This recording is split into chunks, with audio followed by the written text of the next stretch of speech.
Brian says, I'm excited that the Niners defense has a mobile quarterback to practice against. Well, you predicted our next topic. How Lance is helping the Niners defense. Both Wait a minute. Ryans. Was it so CJ Beathard wasn't good enough to run scout when he was running for Russell Wilson? Like, you got, come on, man. No, I'm just kidding. Josh Johnson.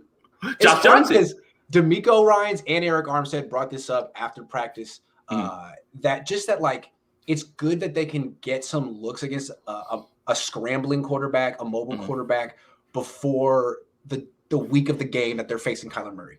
Yeah. And it just occurred to me, like, right, part of the reason they stunk at containing scrambles in the past is they don't ever do that in training camp, ever.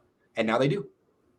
And it's a good thing. You know, I would like to see him do it against the ones, you know, because it's hard to all right. So there's a school of thought that I've been like kind of grappling with in my own mind as far as, man, Trey Lance is going against the twos. How will he look against ones? And that's the sort of thing that's kind of got me like not on the fence, but like reserving judgment at this point, because it is a very, very good point.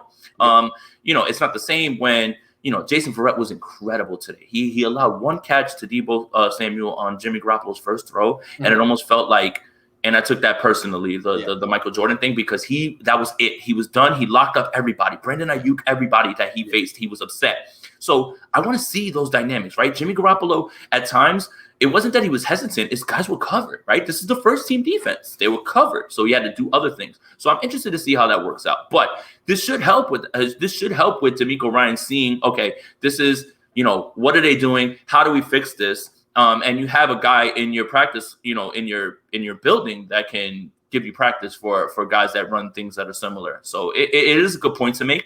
But I'd like to see him do it against the ones so we could see, because I don't know if Fred Warner would allow the defense, or they would allow the defense to be caught all the way off to the other side the way that they were today. And it was low-key embarrassing for the twos because they were so far away from the play. Like, they weren't even close. They were nowhere near it. I just think it's fair to assume that this defense is going to be better than the previous defenses under Robert Saleh at stopping mobile quarterbacks. And it wasn't Saleh's fault. I think we always wonder, like, why is that the Achilles heel? And I think it's fair to point out that, well, they face Jimmy Garoppolo, Nick Mullins, CJ Beathard. That's who they see. And then they don't even start to look at these kind of stuff until week of. So that's not the case anymore. They also have Samson Ebukam they should be much better at containing mobile quarterbacks, which is such a huge thing in the NFL now. So that's good. I think so too. Definitely. Yeah. Chris says, has Lance done anything to change your mind that he will potentially be the starter day one? I've seen 4 practices and he looks good each time. What do you think? So 2 practices. Yesterday, I saw some accuracy issues, but I also saw him take chances that are not seen by any of the quarterbacks. And today, I didn't see those accuracy issues. I saw a guy who was also, you know, using the zone read, which is it unlocks so much. There's passing lanes that'll open up when teams fear you ripping it down and running. So like that unlocks so much. And just point to how RG3 performed in Washington with Kyle Shanahan in that offense. They weren't a pass heavy offense, even though RG3 threw for about 3,700 yards that year, offensive rookie of the year. They were a large, heavy run team, but that dynamic that Trey Lance brings, it's different. It puts pressure on the defense.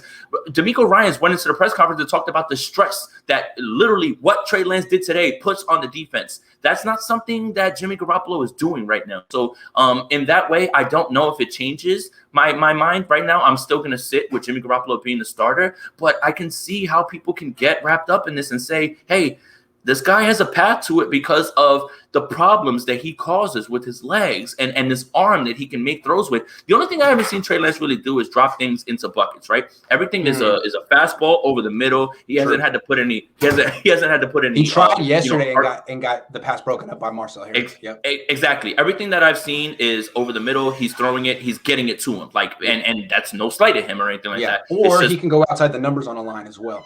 Correct. Yeah. So we haven't seen him have to drop things into a bucket. I saw Jimmy Garoppolo do that today twice. Yes.